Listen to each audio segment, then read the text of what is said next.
Hi guys, it's Sarah Jane from Coco, and today I'm really excited to be doing a special project which is a collaboration with Melanie Ham. Now I'm sure you've all heard of Melanie if you are into crochet, but if you haven't then make sure you go across to her channel and check out her videos. She does amazing crochet tutorials, she does sewing tutorials and also quilting tutorials there as well, so there's a huge amount to choose from. And also make sure that you've told her that you've come over from my channel. So today Melanie and I are going to show you how to make this adorable Lovey blanket. Now in the US they call this a Lovey blanket. In the UK we'd probably refer to this as a comfort blanket. So it's just a smaller version of a blanket that you can give to a small child so that they can take it in the car out and about, and it's not too big and heavy to take with them, and it's just a really nice little comfort piece. What we're using in today's video is the Stylecraft Special for Babies, and we are using the Baby Mint and the Cream. You can get this at Coco store, which is www.bellacocostore.com, and I'm also going to use a 4mm which it suggests on the label. So head across to Melanie's channel where she'll show you how to make the main part of this blanket if you haven't already, and then pop back to my channel and I shall show you how to make this picot edge. Okay, so first of all, to start this picot edge, I'm actually going to add a border of double crochet around the whole of the work. Now remember, I'm working in UK terms, so a double crochet in the US would be known as single crochet. And I'm just going to start by attaching my yarn into one of these spaces, and I'm actually going to use a cream coloured yarn for this section just to make it easier for you to see, and also just to add a little bit more detail to the blanket, but of course you can choose any colourway which you prefer. So attach your yarn in whichever method you prefer, insert the hook and grab the yarn and pull it through, and I'm going to start off by just chaining one. Then I'm going to move across to the next space, which is just here, and I'm going to insert my hook, grab the yarn, pull it through. You'll have 2 loops on the hook, and grab the yarn and pull through both loops on the hook. Now this brings me to the corner section just here, and a lot of people do struggle with what to do in the corners. So what I'm going to do here is actually do 3 stitches. So insert the hook, grab the yarn, pull it through, and then grab the yarn and pull through both loops on the hook. So 1, 2, and 3. Now I always do around 3 stitches in the corner just so it goes around that edge nicely. Then you're going to get to the side of the work. Now this can be a little bit more difficult again for some people to look at. There's no set rule. You can just add a stitch into each of these gaps as you go along, but really you just want to get a nice even amount of stitches across the edge, and also count how many you're doing as well so that you can do the same across the other edge. So I've just done 2 stitches there. Now I'm going to do one just around here. So you just put in some stitches evenly along that edge. So pause the video, work your double crochet all the way around the work, and I'll show you the next stage of the picot edge. So I've now worked my way all the way around with the double crochet border, which is known as single crochet in the US. Now what you want to do here is, once you've got to the beginning, you want to insert your hook into the very first stitch that you did, and you want to grab the yarn and pull it through for a slip stitch. Now if you've used the same colour yarn, you can just go ahead and skip to the picot edge.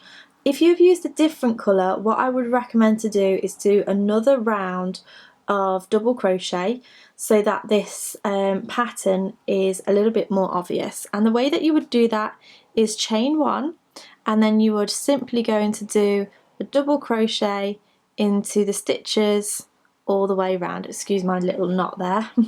So you want to go straight in and do 1 stitch into each of the stitches from the previous round.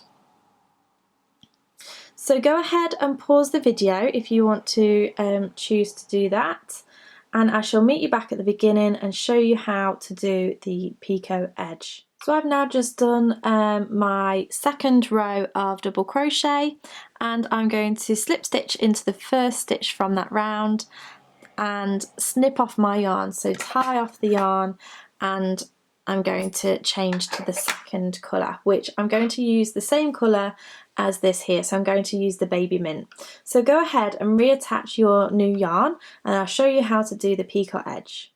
So I've attached my yarn, and I'm going to insert my hook and pull through a loop, and I'm just going to chain one to get me started, and this is going to class as my first stitch. Now what we're going to do is we're going to do a series of slip stitches, and then we're going to chain to make the picot.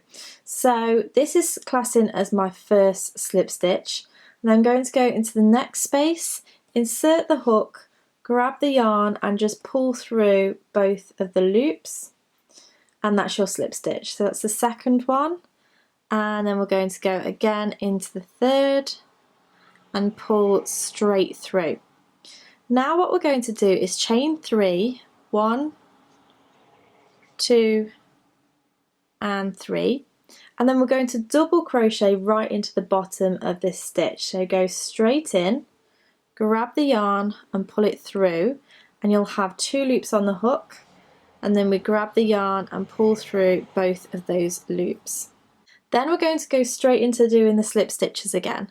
So into the next stitch, 1,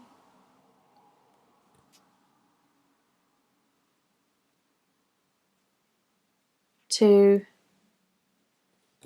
and 3. Now this is going to bring us to the corner. Now a lot of people tend to struggle to know what to do in the corners, and really the answer is there is no set rule.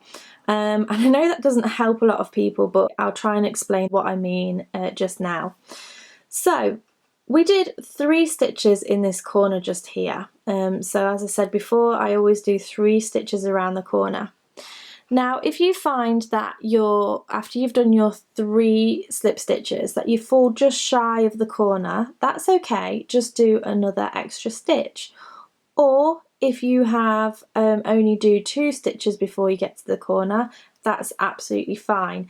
Adapt it however you need to for your particular work. So where my stitches landed is actually just before the corner, so I have a choice now. I can either do another slip stitch to bring me further into the corner and have a picot edge in the corner, or I can do my picot just here, do 2 slip stitches and then do another one, so I have 2 bobbles either side of the corner. So I think what I'm going to do just for the purposes of this video is just go into the next stitch and then do a slip stitch so that my bobble is actually in the very corner. Chain 3, 1, 2, 3, and then do a double crochet to anchor that down. Now because I've just done 4 slip stitches here, I'm actually going to do 4 slip stitches again just to make it even on both sides. So 1, 2, 3 and 4, and then I'm going to chain 3. 1, 2, 3, double crochet into the bottom of that stitch just to anchor it down, and then I'm going to go back to the normal pattern. So slip stitch 3 times. 1, 2 and 3, chain 3, 1, 2, 3, and then double crochet into the bottom of that stitch. And you're just going to continue that all the way around until you come back to the very beginning. So pause the video, work your way around, alter in the corners as you need to, and I'll see you back in just a moment. So I've now worked my way all the way around right to the very beginning, and I'm going to finish on one of these bobbles. So I've just done my chain 3, and rather than doing a double crochet, I'm just going to do a slip stitch into the bottom of this stitch just to anchor it down, and then chain 1 and then snip off my yarn and then pull it out. And then all that's left to do is just to sew in the ends, and then you finish with this beautiful, simple picot edge. So I really hope that you've enjoyed this tutorial and this collaboration with Melanie Ham. If you did, make sure that you give us both a thumbs up, subscribe to both our channels. Thank you so much for watching, and I shall see you again next time. Bye!